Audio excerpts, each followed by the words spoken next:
उन्होंने बंगाल की बात की कि बीएसएफ घुसपैठियों को रोकने के लिए अक्षम है।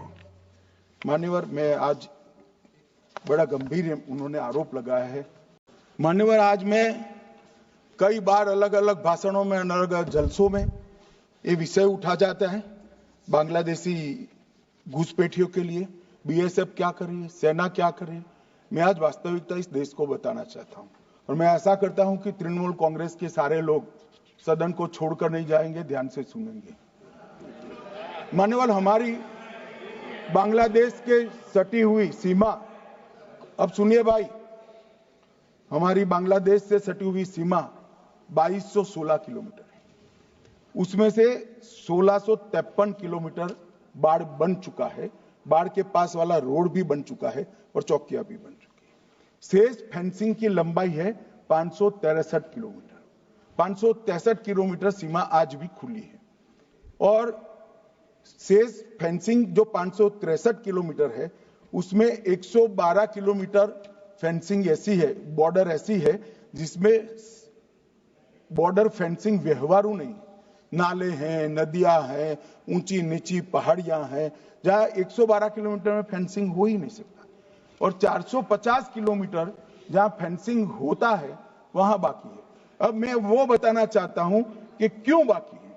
ये 450 किलोमीटर के लिए मान्यवर मैंने डीओ लेटर लिखकर 10 रिमाइंडर करे हैं, बंगाल सरकार भूमि नहीं देती। मान्यवर, ये 450 किलोमीटर के लिए गृह सचिव बंगाल के मुख्य सचिव के साथ 7 मीटिंग करे, ये भूमि नहीं देते हैं। मान्यवर, जहां फेंसिंग लगाने जाते हैं सत्ताधारी पार्टी का कैडर आकर हुड़दंग करता है, धार्मिक नारे लगाता है। और मान्यवर, मैं कहना चाहता हूं कि ये 450 किलोमीटर फेंसिंग रुकी है तो केवल और केवल बंगाल सरकार की दया की दृष्टि घुसपैठियों के पर जो है इसके कारण।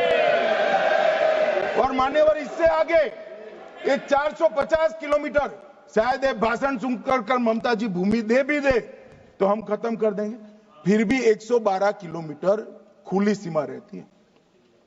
मान्यवर, जब आप 2000 किलोमीटर बाढ़ बना देते हो और 112 किलोमीटर नहीं बनाते हो तो कई बार तो ये 2000 किलोमीटर के कोई मायने नहीं। आदमी को घुसने के लिए कितनी जगह चाहिए। तो 112 किलोमीटर जो नदी है, नाले हैं, एक कठिन भौगोलिक परिस्थिति है, वहां से लोग आते हैं। ये सवाल हमें करते हैं, अभी भी किया कि रोहिंग्या दिल्ली तक आ गए, आपके नाक के नीचे आया। मान्यवर, ये बांग्लादेशी घुसपैठे हो या रोहिंग्याज हो जो घुस कर आते हैं, पहले असम से भी आते थे जब कांग्रेस की सरकार, अब बंगाल से आते हैं टीएमसी की सरकार, घुस कर आते हैं। इनको आधार कार्ड दादा कौन देता है? नागरिक कहां के बने हैं? कहां के बने हैं? जितने बांग्लादेशी पकड़े गए 24 परगना जिले का आधार कार्ड और नागरिकता है मान्यवर। और ये जो आप आधार कार्ड इश्यू करते हो, वो आधार कार्ड लेकर, वो वोटर कार्ड लेकर ये दिल्ली तक आते हैं। आप उनको आधार कार्ड इश्यू न करो, आदमी क्या परिंदा भी पैर नहीं मार पाएगा। और दादा, ये सब चीजें भी लंबे समय चलनी नहीं है। 26 में चुनाव है, बंगाल में कमल खिलेगा और पूरा बंद होगा। मान्यवर, मुझे भी मान्यवर, मैं आज कहना चाहता हूं, दिल्ली के चुनाव से मैं बाउंड रहा कि देश का सुरक्षा का प्रश्न है, तू मैं नहीं करना चाहिएगा। आज मौका भी है, दस्तूर भी है। इन्होंने सवाल उठाया, मैं बिल भी ये लेकर आया हूं, इसलिए मैंने देश की जनता को सत्य बताया है। ये 450 किलोमीटर जो आपकी कृपा से खुली रही है, वहीं से घुसपैठ है, वहीं नागरिक बनते हैं, वहीं आधार कार्ड बनाया जाता है और देश भर में फैल जाते हैं। मान्यवर,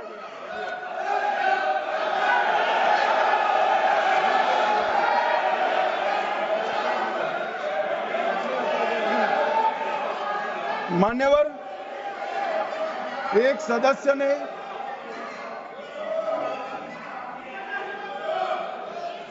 सदस्य ने मुद्दा उठाया कि पासपोर्ट रैंकिंग में 50वां नंबर है। मान्यवर ऐसा कोई सरकारी सर्वे नहीं है, एक निजी एनजीओ ने सर्वे कर दिया है। अब मुझे ये समझ में नहीं आता, इंडी अलायंस के नेता जब से राहुल गांधी बने हैं, सरकार के अधिकृत डेटा की जगह वो एनजीओ का ही डेटा खंगालते हैं।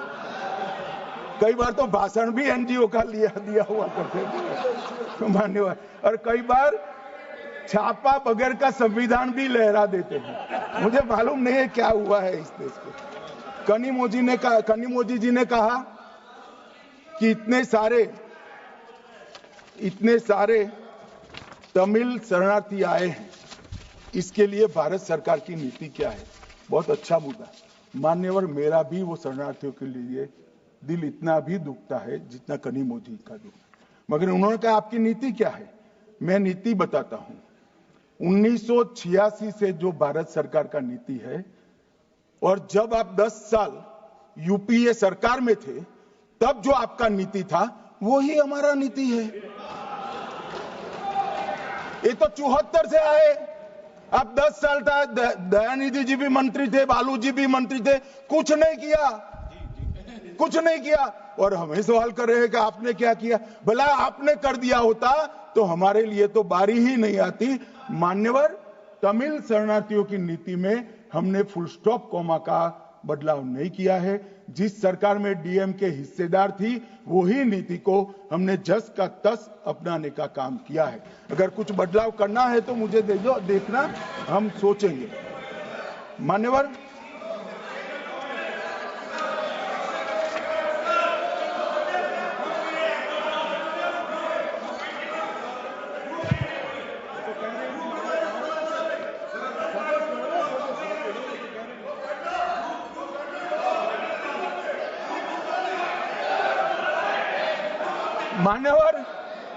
मान्यवर, मुझे अब तक एडीएमके के सारे एमपी 4 बार मिले अलग अलग समस्या पर, एक में भी तमिल शरणार्थी का जिक्र नहीं। और कहते हैं डू समथिंग।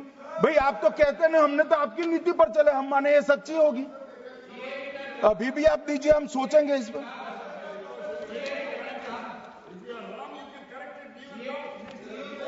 मगर आपने रॉन्ग किया है, एक्सेप्ट करते हो ना। आपने रॉन्ग किया वो तो स्वीकार कर लिया, चलो अच्छी बात है। मान्यवर, एक सीएए का जिक्र है। मैं इसमें कोई राजनीतिक टिप्पणियां करना नहीं चाहता। मैं इतना कहना चाहता हूं कि आजादी के वक्त जब आनन फानन में देश का विभाजन किया गया और दोनों ओर भयंकर खूनामार की हुई, हजारों बौद्ध, हिंदू, सिख लोग ट्रेन भरकर काट दिए गए मान्यवर, तब हमारे देश के नेता गांधी जी, नेहरू जी, सरदार पटेल सबने अपील कहा था कि वहां रह जाइए, अभी स्थिति ठीक नहीं है, बाद में भारत में आपका स्वागत है, आओगे तो अब भारत के ही माने जाओगे। मान्यवर, वो लोग वहां अपने धर्म को बचाने के लिए, परिवार को बचाने के लिए, महिलाओं की परिवार की महिलाओं के सम्मान को बचाने के लिए भारत में आए। आने की व्यवस्था नहीं थी, कोई पॉलिसी नहीं थी, कांग्रेस की सरकारें बना करती थी। मान्यवर, कांग्रेस वादा भूल गई, वो घुसपैठ कर आए, सो कॉल्ड घुसपैठ। मगर मैं इसको घुसपैठ नहीं मानता, ये रियल शरणार्थी है मान्यवर, रियल, जो अपना धर्म बचाने के लिए, अपने परिवार को बचाने के लिए यहां आए हैं, वो शरणार्थी है मान्यवर। और इसलिए हम सीए लेने के लिए लेकर आए हैं मान्यवर। इसमें कोई भेदभाव नहीं, हिंदू, बौद्ध, सिख, पारसी, क्रिश्चियन, कोई भी जैन, कोई भी व्यक्ति आए, इसका भारत में स्वागत है मान्यवर। हमने कोई भेदभाव नहीं किया है।